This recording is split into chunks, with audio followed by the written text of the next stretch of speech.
పుణ్యనది స్నానాలు సర్వ పాపహరణాలు. హిందువు నువ్వైతే మన నదులకు హారతిచ్చి తరియుచు. మానవాళి ధర్మ కర్మ ప్రబోధమే భగవద్గీత.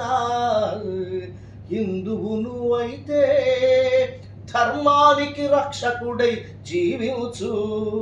ఈ మట్టి మీద పుట్టినట్టి ప్రతి చెట్టు దేవతే.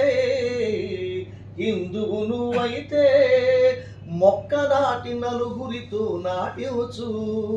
హిందువు నువ్వైతే పుణ్యభూమి పవిత్రతను పాటించు. హిందువు నువ్వైతే ఈ భరత భూమి నాదేనని గర్వించు.